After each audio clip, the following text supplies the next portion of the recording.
12절부터 26절까지 말씀 한 절씩 교독하고 마지막 같이 읽겠습니다. 제가 먼저 읽겠습니다. 제자들이 감람원이라 하는 산으로부터 예루살렘에 돌아오니 이 산은 예루살렘에서 가까워 안식일에 가기 알맞은 길이라.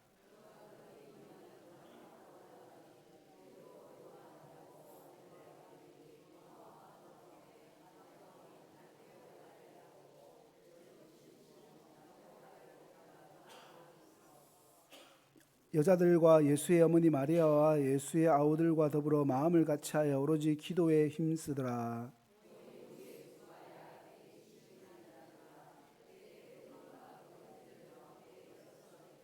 형제들아, 성령이 다윗의 입을 통하여 예수 잡는 사들의 길잡이가 된 유다를 가리켜 미리 말씀하신 성경이 응하였으니 마땅하도다.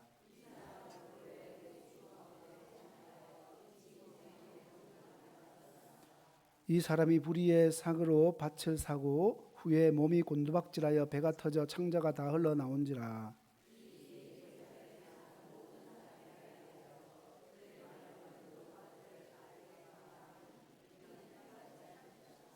시편에 기록하였으되 그의 거처를 황폐하게 하시며 거기 거하는 자가 없게 하소서 하였고 또 일렀으되 그의 직분을 타인이 취하게 하소서 하였도다.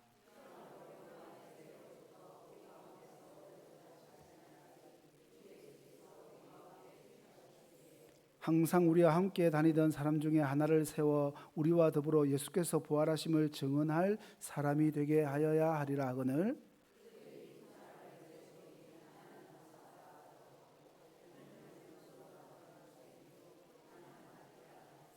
그들이 기도하여 이르되 뭇 사람의 마음을 아시는 주여, 이 두 사람 중에 누가 주님께 택하신 바 되어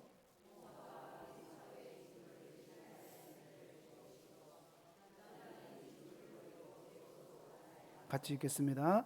제비보와 마띠아를 얻으니 그가 11사도의 수에 들어가니라. 아멘. 자, 요 자료들 다 받으셨고 다 뭐 적을 준비를 하고 계실 줄로 믿습니다. 자, 우리나라에 삼성이나 LG 이 가전제품들이 세계를 제패하고 있지 않습니까? 엄청 잘 팔리고 유명은 한데 디자인도 이쁘고 뭐 기술력도 좋고 그래서 잘 팔리지만 진짜 유명하고 잘 팔리는 이유 중에 하나가 있죠. 뭡니까? AS가 엄청 잘 되잖아요. 그래서 이제 제 설교도 AS를 해드립니다. 지난주에 제가 뭐 영상을 준비했더니 이스라엘에서 온다고 너무 멀리 와 있어서 잘 안 왔더라고요. 그래서 제가 오늘은 준비를 했습니다. 영상 보기 전에 잘 잡으시기 바랍니다. 흔들리니까요. 자, 화면 보여주세요. 네, 우리 교회인 거 아시겠죠?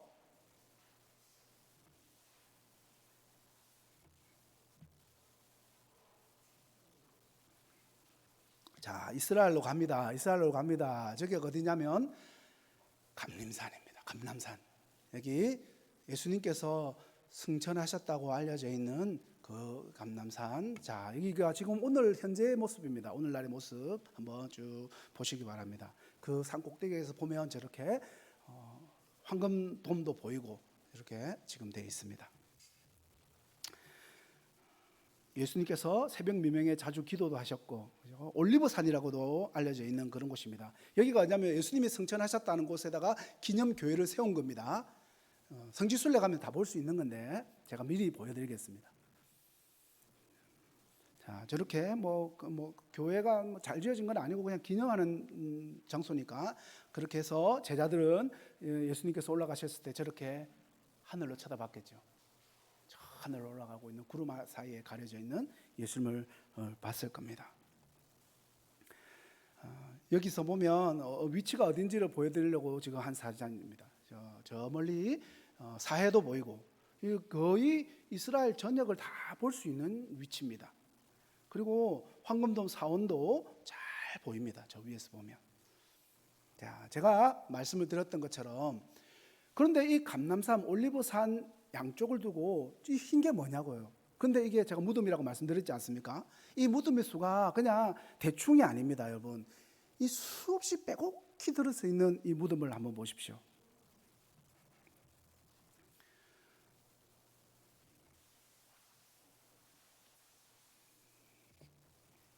끝이 없습니다. 끝이 없어요.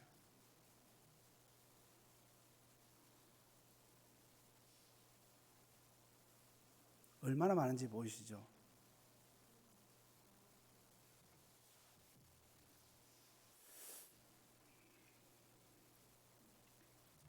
아까 성전기념교회 맞은편만 서편만 저렇게 되어 있는 거죠. 자, 여기까지 사진을 보시면서, 영상을 보시면서 이 무덤에서 보이는 특징이 두 가지가 있다는 겁니다.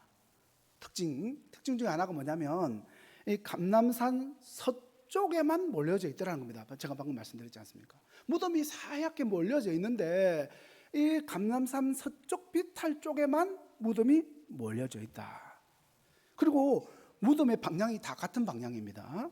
자, 여러분 여기서 이제 고개가 끄덕이지는 현실적인 이유와 소름 돋는 영적인 이유가 기가 막히게 얽혀져 있는 것을 말씀을 드리겠습니다. 잘 들어보십시오. 첫 번째, 왜 하필이면 이 감람산 서쪽 비탈길에만 무덤이 저렇게 새하얗게 몰려 있었던가? 여기에는요, 세 가지 완벽한 이유가 있습니다. 첫 번째 이유는요, 부활과 최후의 심판을 관람하는 여기가 VIP 로얄석 같은 곳이기 때문인 겁니다. 스가랴서 14장 4절 말씀을 한번 보세요. 같이 읽겠습니다. 시작.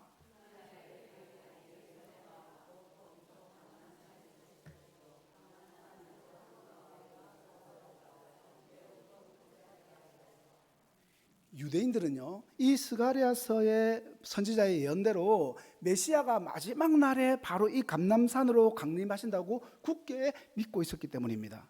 요엘서 3장과 또 12절 말씀도 한번 보세요. 같이 읽겠습니다. 시작.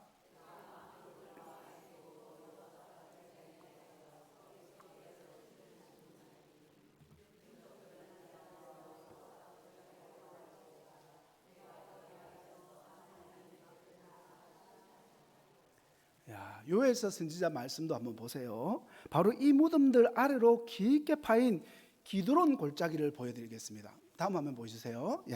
여호사밧 골짜기라고 알려진 무덤들 있죠. 자, 여기가 성전이 있죠. 황금도. 그 가운데 저기 노랗게 표시되어 있는 데가 뭐냐면 여기 요엘서에 나오는 여호사밧 골짜기인 겁니다. 기드론 골짜기. 그러니까 유대인들의 입장에서 보자는 겁니다. 그러면 메시아가 오셔서 저 골짜기에서 최후의 심판을 베푸실 그때에 가장 먼저 자신들이 부활해서 그 영광스러운 법정에서 일렬에 딱 자리를 앉아가지고 그 주님 메시아가 심판하는 것을 거기서 관람을 하겠다는 겁니다. 완벽한 VIP 관람석, 이 비탈길이 되는 겁니다. 그래서 수천 년 동안 엄청난 돈을 주고서라도 다들 이곳에 저렇게 다닥다닥 붙어가지고 저렇게 매장되어 있는 겁니다. 두 번째 이유가 있습니다. 뭐냐면 율법의 마지노선이라고 되어 있죠. 즉 성전 가장 가까운 합법적인 영토가 이곳이기 때문인 겁니다. 유대인들의 평생 소원이 뭐겠습니까? 하나님의 임재가 있는 이 성전산, 그 지성소 있죠. 그곳에 묻히는 겁니다. 근데 율법에 따라 가지고 시체는 이 심각한 부정을 의미하기 때문에 그곳에는 절대로 묻힐 수가 없지 않습니까? 그래서 성경 바깥쪽이면서 지성소와 물리적으로 가장 가까운 최단거리인 이 감람산으로 몰려들었던 겁니다.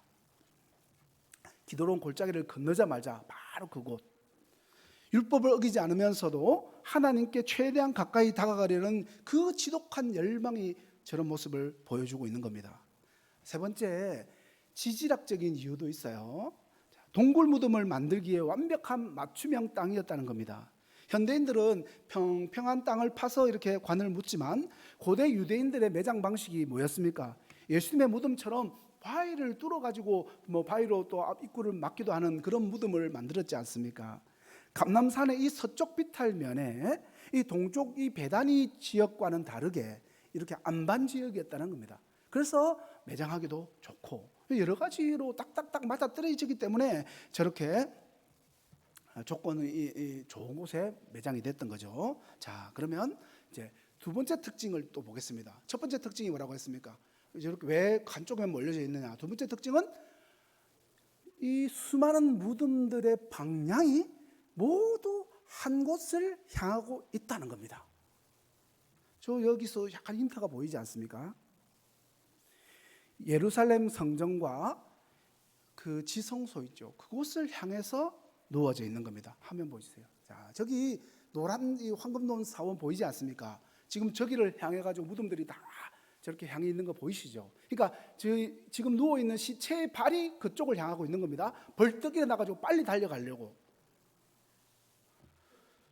이 넓게 보면은 메시아가 강림해서 입성하실 그 성전의 동쪽 성벽과 황금문 쪽을 간절히 바라보면서 묻혀 있는 겁니다.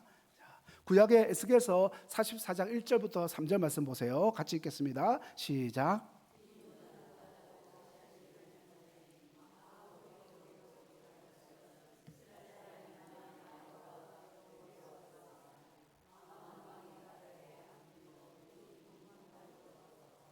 여러분, 여기서 나오는 문이 뭐냐면 이 성전 들어가는 동쪽 그 문을 이야기하는 겁니다. 성적 동쪽 문.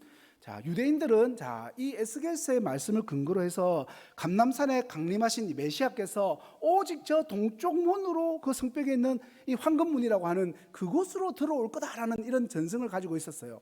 말씀에 기록되어 있으니까 그걸 믿고 있었는데, 그래서 부활의 날에도 메시아가 부르시면은 성전산을 향해서 아까 제가 말씀드렸듯이 벌떡 일어나서 1초의 지체도 없이 그곳으로 통과해서 성전으로 곧장 들어가기 위해서 발을 저쪽으로 두고 묻히고 있는 겁니다. 뼈만 남은 상태에서도 메시아를 향해서 시선을 고정하고 있는 그들의 그 지독한 간절함, 그게 느끼시지 않습니까? 자, 여러분, 이 무덤 몇 군지도 지금 모르겠어요. 하여튼 그 수천 구에 있는 그 무덤들의 한 무덤 자리 있지 않습니까? 한 평 조금 넘겠는데 그 한 평이 얼마인 줄 아세요? 얼마일까요? 한번 보여주세요. 예, 10만 달러. 그러니까 1억 5천 6천 하겠죠. 한 무덤 하나가. 여러분, 이 무덤에 대한 놀라운 이야기는 여기서 끝나지가 않습니다. 이 정도 수준이면 제가 AS 하지도 않았을 겁니다. 여러분, 오늘날 저 무덤 건너편에 있는 저 노란 지역을 한번 보세요. 저기 하얀 표시가 뭐냐면 황금문 동쪽 문이거든요. 여기로 메시아가 들어온다고 그렇게 알고 있는 그 문이고, 저기 앞에 노랗게 되어 있는 부분도 뭔가 희끄무리한 게 있지 않습니까? 저게 뭘까? 일단 동쪽 문 한번 보세요. 황금문이 어떻게 되어 있는지. 예, 막혀져 있죠. 막혀져 있어요. 막혀져 있고, 이 거대한 돌로 막혀져 있는데, 그리고 옆에 보니까 아까 하얀 것들은 뭡니까? 다 무덤이에요. 무덤들. 이 무덤은 또 무슨 무덤이야? 라고 궁금증이 생기지 않습니까? 제가 이 지도를 보다가 보면 볼수록 뭔가 희한하고 이상한 게 있어가지고 손을 놓을 수가 없어요. 여기는 왜 이렇고 여기는 왜 이렇고. 그러다가 지금 여기까지 왔는데 앞에도 이렇게 많은 무덤들이 있더라는 겁니다. 자, 무덤에, 저 앞에 있는 무덤에 쓰인 글자가 어떤 글자처럼 보입니까? 꼬부란 것이 아랍어인 거 보이시죠? 아랍어예요. 이건 뭐야? 여러분, 여기에도 기가 막힌 역사가 숨겨져 있습니다. 16세기 무렵에 이 예루살렘을 지배하던 이슬람 제국이, 이 통치자들이 유대인들의 메시아가 이 동문으로 입성한다는 그 전승을 듣고 이 동쪽 문을 막아버린 겁니다. 그래서 이 동쪽 문이 지금 저렇게 막혀져 있는 거예요. 그래서 메시아가 자신들을 혹시 와가지고 자신들 무너뜨리면 안 되잖아요. 그러니까 못 오게 막자 그랬는데, 그것도 모자라가지고 어떻게 하느냐면 아주 교묘한 짓을 합니다. 구약의 율법에 보면요, 거룩한 메시아나 대제사장들은 시체가 있는 무덤 곁을 지날 수 없다는 사실을 딱 보고는 그걸 역이용해가지고 아예 성전 입구에다가 거대한 이슬람 공동묘지를 만들어버린 겁니다. 2중 3중으로 못 오도록 막기 위해서 저런 짓까지 벌였다는 겁니다. 너희들의 메시아가 오더라도 이 부정한 무덤들 때문에 절대로 이 문으로 들어오지 못할 것이다 라는 기가 막힌 영적 차단막을 치고 있는 겁니다. 여러분, 이 기드론 골짜기를 앞에 두고 벌어지고 있는 이 기막한 대치가 보이십니까? 이쪽 성문 앞에는요, 메시아를 막으려고 하는 이슬람의 무덤이, 또 건너편에는 부활을 기다리는 유대인들의 무덤이 팽팽하게 지금도 대치를 하고 있습니다. 여러분, 이 기드론 골짜기는요, 예나 지금이나 종교적인 열망과 죽음에서 맞서는 치열한 영적 전쟁터인 겁니다. 이미 참된 메시아 예수님이 오셨는데도 그걸 인정하지 않으니까 이런 일까지 벌어지고 있는 겁니다. 여러분, 왜 이스라엘과 미국과 이란들은 저렇게 찢고 뽑고 맨날 싸우느냐고요. 저런 일이 있는데 안 싸우겠습니까? 지금 얼마 전에도 유대인들이 그 이슬람 묘지 있잖아요. 거기를 확 밀어버리고 공원으로 만들려고 확 밀어버렸대요. 뒤쪽을. 그러니까 이 사람들이 또 가만히 있겠습니까? 난리굿을 피우는 거죠, 지금. 그래서 전쟁도 계속해서 끊이지 않을 수밖에 없는 겁니다. 본문 12절을 보시면요, 바로 이 살벌한 연적 전쟁터의 한복판으로 제자들이 걸어내려오고 있는 것을 알 수 있습니다. 12절을 보십시오. 제자들이 감람원이라고 하는 산에서 예루살렘으로 돌아오니 이 산은 예루살렘에서 가까워 안식일에 가기 알맞은 길이다 라고 기록하고 있죠. 여러분, 여기서 말하는 안식일에 가기 알맞은 길이 얼마나 될까? 어느 정도 그럴까요? 오늘 성경의 기록이 얼마나 소름 돋을 정도로 정확한지 두 눈으로 여러분들에게 확인을 시켜드리겠습니다. 여러분, 제가 사도행전 강해를 준비하면서 부제가 있었어요. 지도로 함께하는 사도행전, 지도로 읽는 사도행전이에요. 그래서 그런 자료들이 좀 많을 겁니다. 유대인들의 율법 규정에 보면은 안식일에 일하지 않고 걸을 수 있도록 허락된 최대 거리가 2000규빗입니다. 오늘날 미터법으로 환산하면 대략 1km 정도가 되겠죠. 자, 여러분 화면을 보십시오. 예루살렘이 성천했다고 알려져 있는 이 성천교회에서부터 저쪽 문으로, 이 황금문 말고 저쪽 문으로 들어가야 되니까 저기 문까지 거리가 얼마인지 한번 보세요. 제가 지금 오늘날의 도로인데 어쨌든 옛날에는 이렇게 올리브 나무가 무성했겠지만 오늘날 길이나 옛날 길이나 거의 비슷할 거라 생각하고 길을 딱 이렇게 거리를 재보면요, 저 보이죠? 1km. 그러니까 이걸 알리고 싶었던 거예요. 굳이 여기서 안식일에 가기 알맞은 길이라고 왜 집어넣겠습니까? 이건요, 명확한 사실이고 너무나도 명확하다는 것을 증명하고 보여주기 위한 그런 장치로서 써놓은 겁니다. 유대인들의 율법 규정, 그죠? 이게 우리 성경은요, 그냥 동화책처럼 어림잡아서 겐또로 대충 맞춰가지고 대충 옆에 사람 이야기 듣고 적은 글이 아니라는 겁니다, 여러분. 12절의 이 짧은 기록은요, 그 옛날 제자들이 직접 두 발로 걸어내왔던 그 거리를 아주 뼈저리게 그리고 정확하게 기록해둔 생생한 역사적 팩트라는 걸 보여주는 겁니다. 그런데 여러분, 이 1km 남짓 되는 거리는요, 성인이 한 15분 정도 걸으면 걸을 수 있는 아주 짧은 거리입니다. 그런데 그날 제자들이 걸어갔던 이 1km, 이 거리는요, 인생에서 가장 길고 두려운 정말 사선 같은 그런 길이었지 않겠습니까? 물론 2000년 전에 제자들이 걸어왔던 이 시대는요, 지금 제가 설명드린 것처럼 산 전체가 1억 5천만 원짜리 무덤으로 전체가 덮여져 있지도 않았을 테고, 그 다음에 이 살벌한 공동묘지처럼 그런 모습은 아니었을 겁니다. 이런 그대로 감람나무가 푸르게 우거진 숲이 우거진 그런 아름다운 동산이었을 겁니다. 하지만 그 푸른 숲길을 걷는 제자들의 내면은 뼈만 남은 이 돌무덤 사이를 걷는 것보다 훨씬 더 살벌하고 비참한 마음이었을 거라는 겁니다. 왜 그러냐면, 첫 번째, 그들이 향하는 목적지 때문입니다. 지금 성문 안쪽 예루살렘 시내는요, 어떤 상황이 지금 벌어져 있겠습니까? 불과 40여일 전에 예수님을 십자가에 못 박으라고 소리치던 폭도들과 로마 군인들이 시퍼렇게 살아서 득실거리는 사지입니다, 사지. 당장 고향 갈릴리로 도망쳐도 모자랄 판인데 그 예루살렘 성 안으로 다시 1km를 걸어 들어가야 한다는 것은요, 제 발로 호랑이 굴에 걸어 들어가는 것과 같은 그런 끔찍한 공포의 마음이 있었을 거라는 겁니다. 두 번째, 그들이 걷고 있는 이 비탈길 자체가 너무 뼈아픈 고통이었던 곳입니다. 제자들이 감람산 정상에서 예루살렘 성으로 들어가려면 반드시 거쳐야 하는 곳이 바로 겟세마네 동산과 기드론 골짜기였습니다. 여러분, 그곳이 어떤 곳입니까? 예수님의 피땀 흘려서 기도하실 때 자신들은 졸음 때문에 피곤에 빠져가지고 철저히 실패했던 그곳이지 않습니까? 또 가룟 유다가 로마 군인들을 끌고 와서 예수님을 배신하던 그곳이며, 스승이 체포돼서 자신들의 겉옷을 버려두고 자신들은요 뿔뿔이 도망쳐갔던 그 지옥스럽고 끔찍한 트라우마가 남아있는 그 현장이었다는 겁니다. 이 1km의 비탈길. 제자들은 지금 예수님의 명령에 순종하기 위해서 저 상한의 폭도들이 주는 그 육신의 공포와 겟세마네 골짜기가 주는 과거의 그 뼈아픈 실패와 그 모든 것들을 온몸으로 뚫고 예루살렘 성을 향해서 걸어 내려가고 있는 겁니다.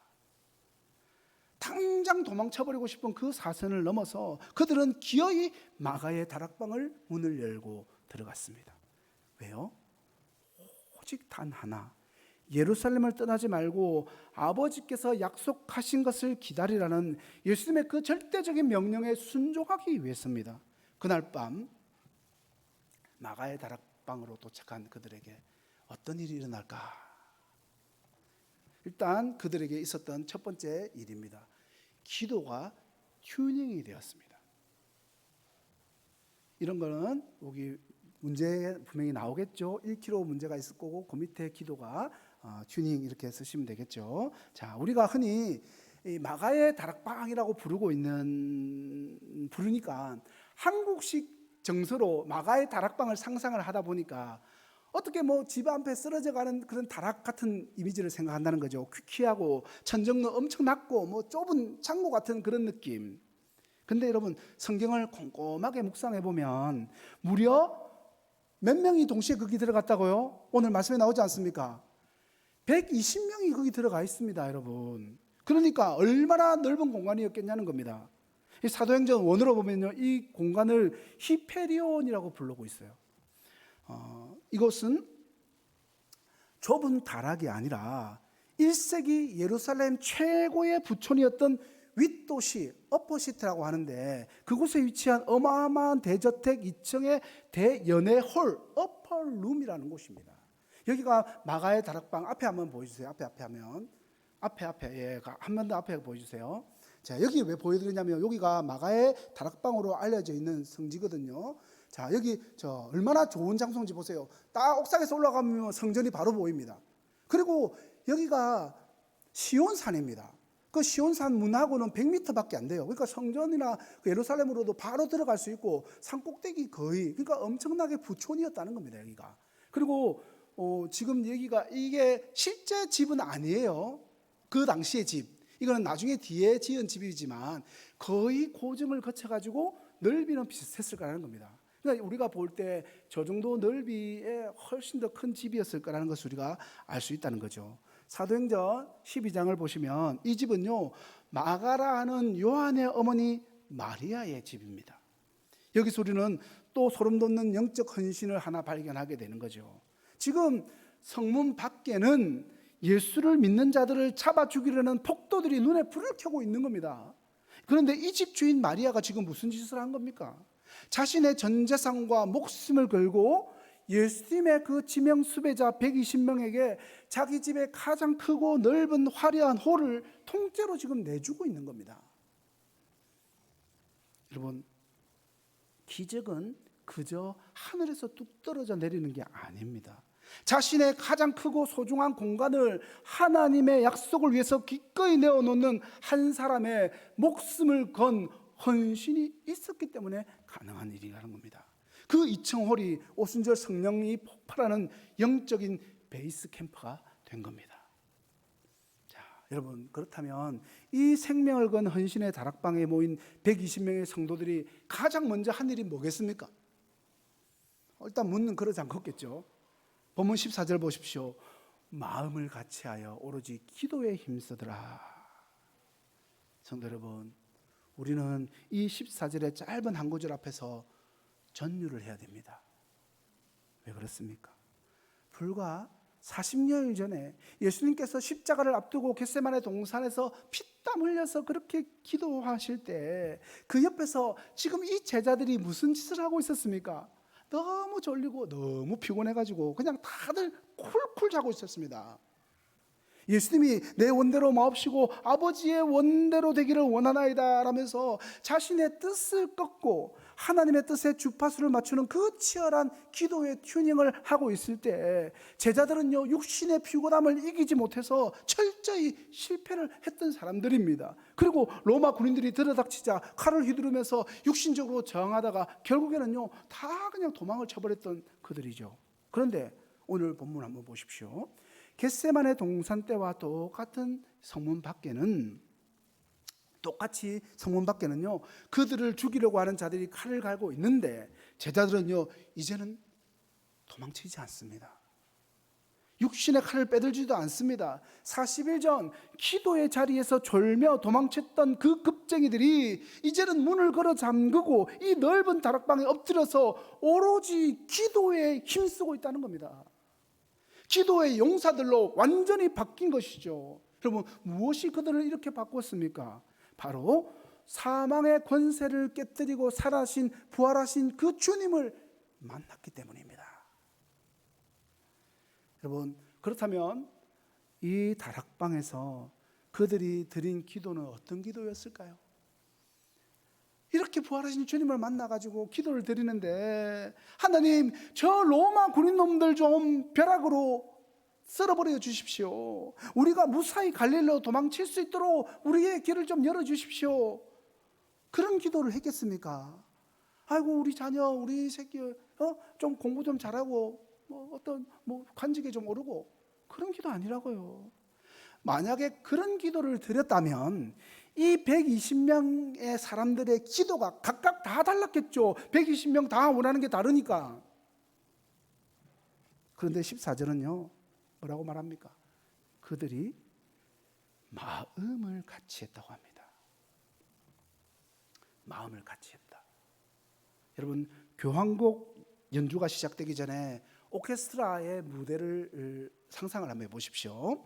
수십 개의 서로 다른 악기들이 제각각 소리를 내면 그것은 정말 끔찍한 소음이 될 수밖에 없습니다. 그런데 이 오보에라고 하는 이 악기, 기준음인 라를 오보에가 길게 내뿜는 순간 모든 악기가 그 하나의 음에 자신의 소리를 맞추게 되죠. 이것을 우리는 튜닝, 조율이라고 합니다. 튜닝이 끝나야 비로소 위대한 교향곡이 시작되는 겁니다. 이 마가의 다락방 120명은요, 그 출신과 배경이 모두 달랐습니다. 갈릴리 어부들, 열심당원들, 세리들, 심지어 예수님을 미쳤다고 조롱했던 예수님의 육신적인 동생들까지도 이 자리에 섞여 있었습니다. 이들은요, 각각의 두려움과 각자의 계산으로 정말 시끄러운 소음을 내던 자들이었죠. 그런데 여러분, 이 헌신의 다락방에서 그들은 당장 내 뜻을 관철시켜 달라고 떼쓰기를 멈췄습니다. 그리고 예수님께서 약속하신 그 단 하나의 기준음, 성령을 기다리라 라는 그 하나님의 약속에 자신들의 모든 생각과 주파수를 맞췄다는 것입니다. 여러분, 여기에 정말 기도의 가장 기본적인 원리가 나옵니다.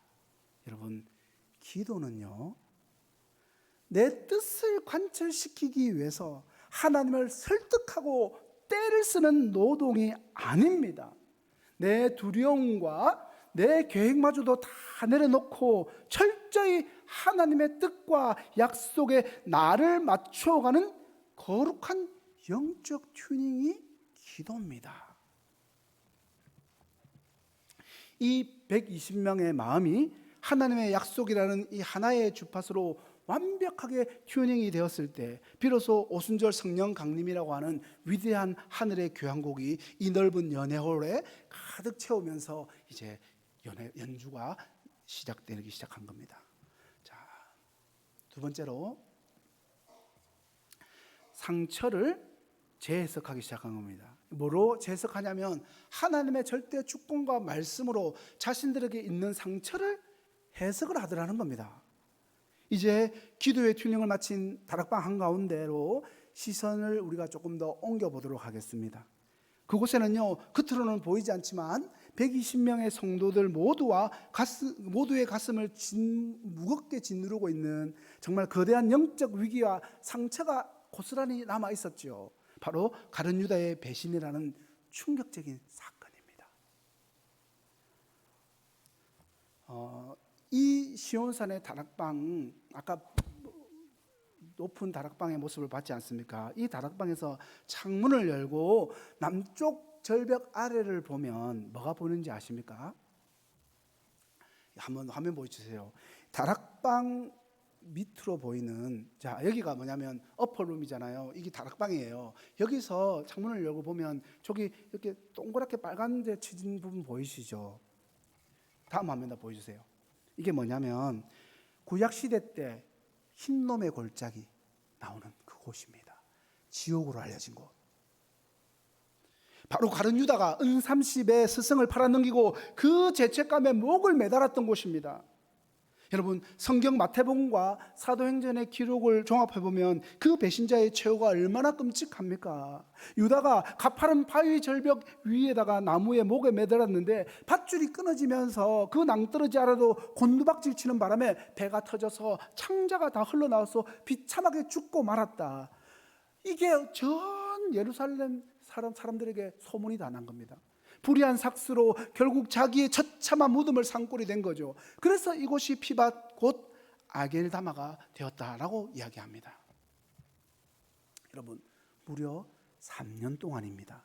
한솥밥을 먹었던 핵심 동력자가 저 산 아래에서 처참하게 죽어나갔습니다. 그 끔찍한 심판의 현장이 창문 너머로 내려다 보이는 상황에서 제자들의 마음이 어땠겠습니까?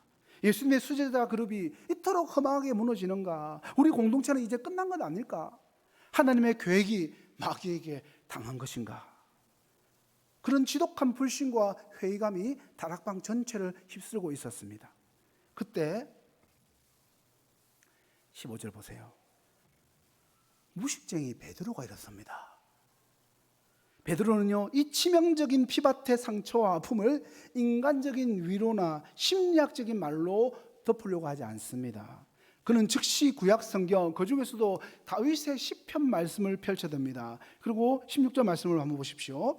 형제들아, 성령이 다윗의 입을 통하여 예수 잡는 자들의 길잡이가 된 유다를 가리켜 미리 말씀하신 성경이 응하였으니 마땅하도다. 성도 여러분, 이 베드로가 선포한 16절 말씀이 무슨 뜻일까? 좀 해석을 해드리겠습니다. 이게 해석이 좀 중요하거든요. 이 구절을 두 가지로 딱 쪼개보면은 그 안에 담긴 엄청난 영적인 폭발력을 우리가 알 수 있습니다. 첫 번째로 보면 성령이 다윗의 입을 통하여 미리 말씀하신 거라고 이야기를 합니다. 제자들은요, 유다의 배신을 보면서 우리가 혹시 마귀에게 당한 거 아닐까? 패배감에 사로잡혀 있었던 사람도 있었을 겁니다. 그런데 베드로가 시편 말씀을 펼쳐보니까 어떻습니까? 유다의 배신은요, 어쩌다 일어난 게 아니라는 겁니다. 무려 1000년 전에 성령 하나님께서 다윗의 입을 통해서 이미 다 내다보시고 성경에 기록해 두신 일이라고 말씀하고 있습니다. 여러분, 이게 무엇을 의미합니까? 하나님은 가룟 유다의 배신에도 단 1초도 당황하지 않으셨다는 그 뜻입니다. 마귀가 승리한 게 아니라 그 모든 악한 상황조차도 전능하신 하나님의 완벽한 통제 아래에 있었다는 위대한 선언을 지금 하고 있는 겁니다. 두 번째, 성경이 응하였으니 마땅하도다라고 선언을 합니다. 여러분,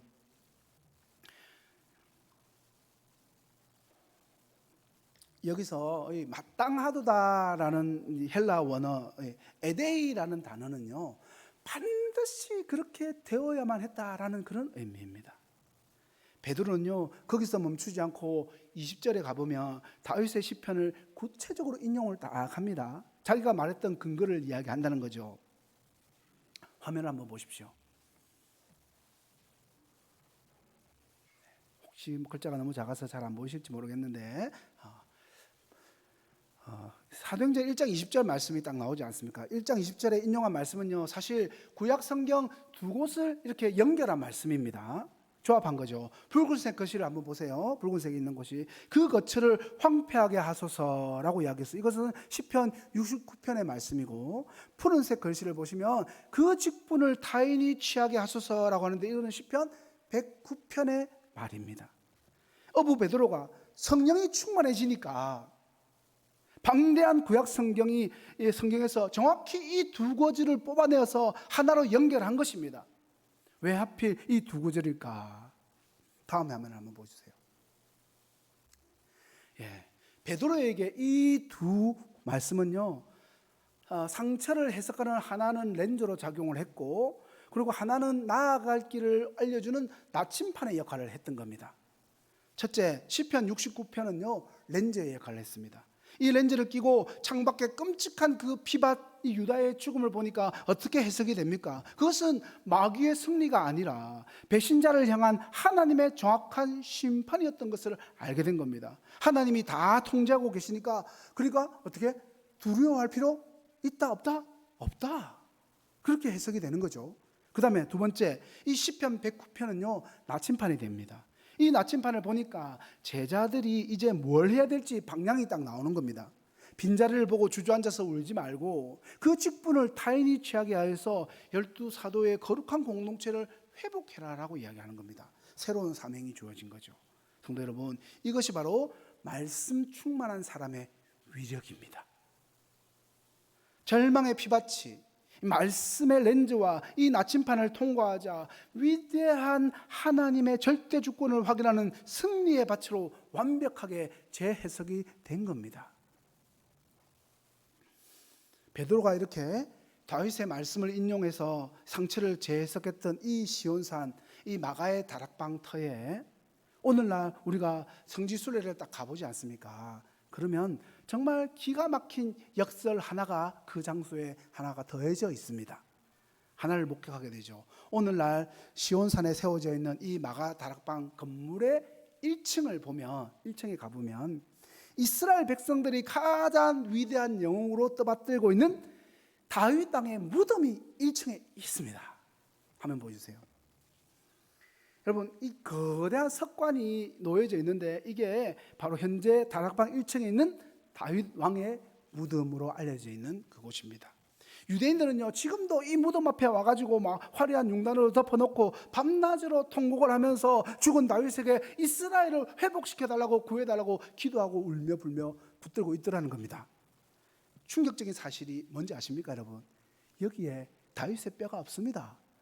가묘, 가짜예요, 가짜.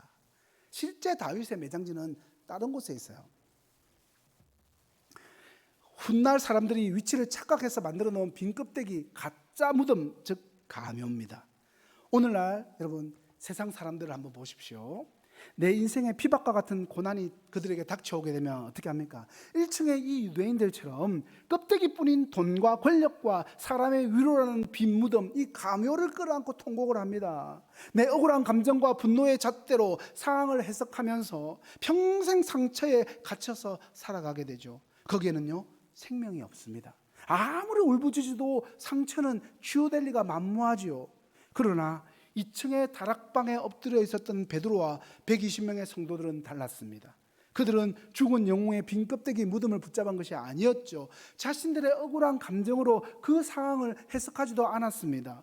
십자가에서 죽으셨으나 3일 만에 진짜 무덤, 빈 무덤을 열어젖히시고 부활승천하신 만왕의 왕, 살아계신 예수 그리스도의 영광과 살아있는 하나님의 말씀이라는 그 수술대 위에 자신들의 상처를 올려놓고 있더라는 겁니다. 세상 사람들은 껍데기뿐인 이 우상의 가묘를 붙들고 있을 때 마가의 다락방의 성도들은요 렌즈와 나침판이 될 수 있는 살아 움직이는 하나님의 주권적인 말씀으로 자신의 현실의 그 두려움들을 돌파해 나가더라는 겁니다.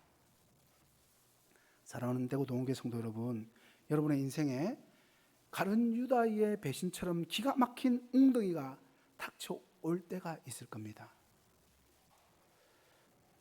그럴 때 내 감정이라는 빈 무덤을 붙들고 울고만 있지 마시기 바랍니다. 베드로처럼 그 상처를 하나님의 살아있는 말씀 곁에 펴놓으시기 바랍니다. 합력하여 선을 이루시는 하나님의 그 절대 주권이라는 렌즈로 그 상황을 재해석할 수 있어야 한다는 겁니다. 그럴 때 상처는요 더 이상 나를 찌르는 가시가 아니라 하나님의 더 크고 위대한 사명으로 나아가게 만드는 거룩한 디딤돌로 그 상처가 변하게 된다는 것입니다.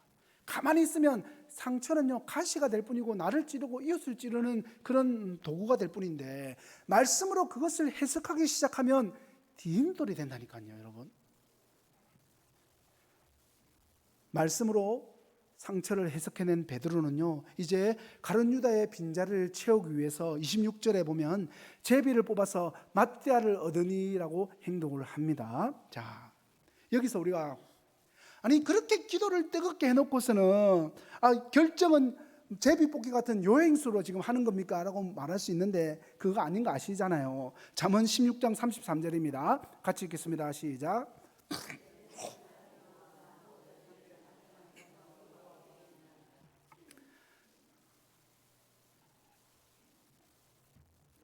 이 말씀처럼 내 계산을 완전히 내려놓고 하나님의 철저한 주권적인 섭리의 섭리에다가 결과를 100% 맡긴다는 최고의 신앙 고백인 겁니다.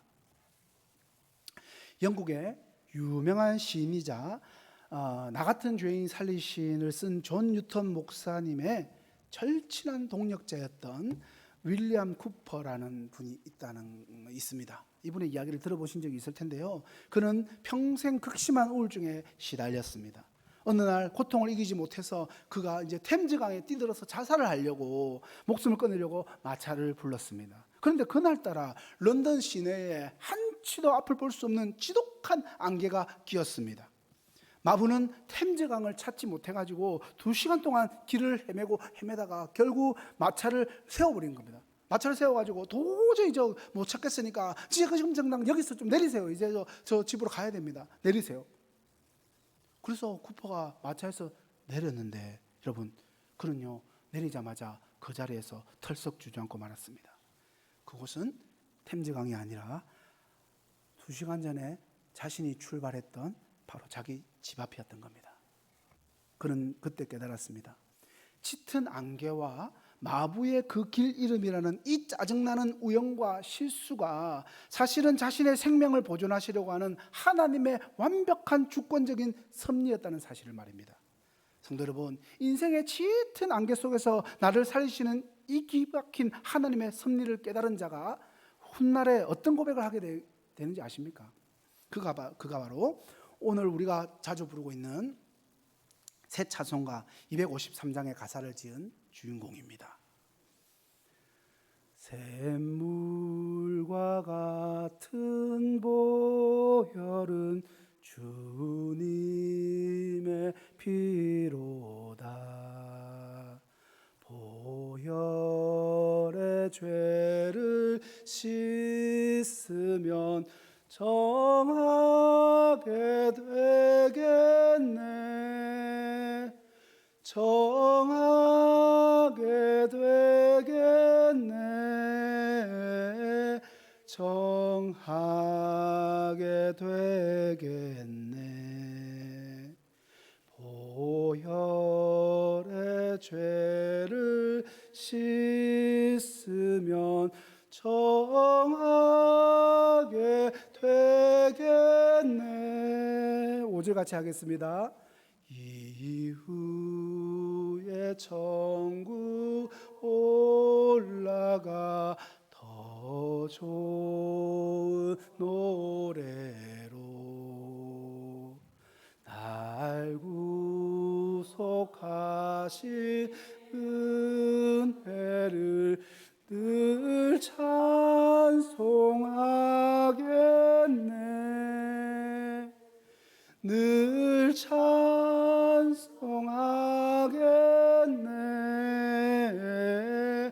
늘 찬송하겠네. 날 구속하신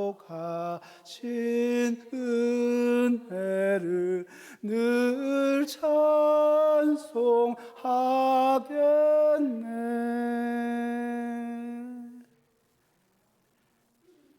극심한 우울증이라는 짙은 안개 속에서 길을 잃고 죽으려고 했던 그를 건져낸 것은 자신의 얄팍한 의지가 아니라 그 우연 같은 마차의 헤맨까지도 완벽하게 통제를 하셔서 기어이 십자가의 보혈 앞으로 이끌어 가신 하나님의 주권적인 은혜였습니다. 여러분, 우리 인생도 마찬가지입니다.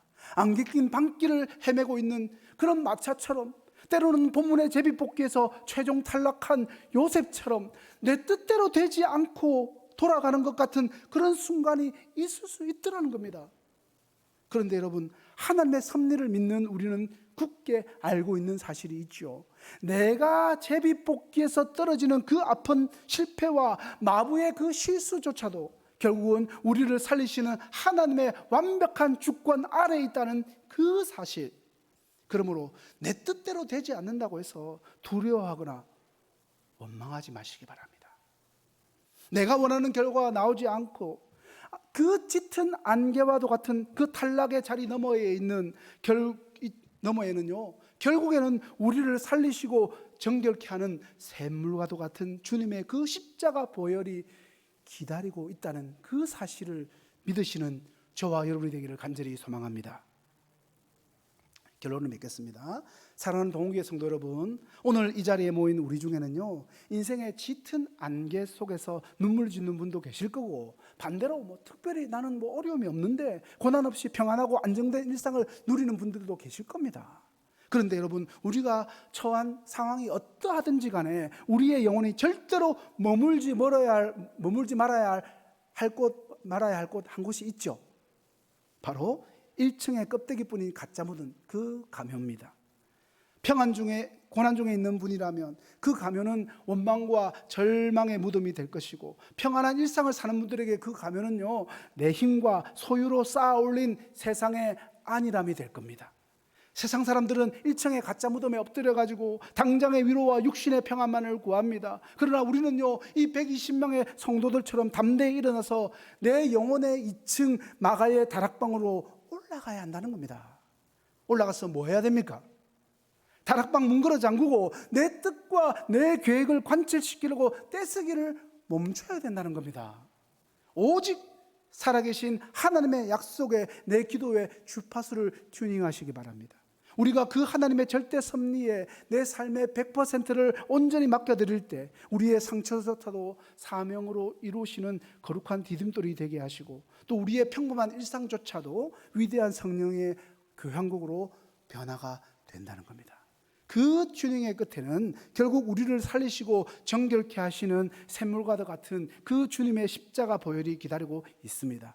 이 위대한 하나님의 섭리와 십자가의 은혜를 굳게 붙잡는 이번 한 주간 또 승리하는 저와 여러분 되시기를 주님의 이름으로 간절히 축원합니다. 살아계신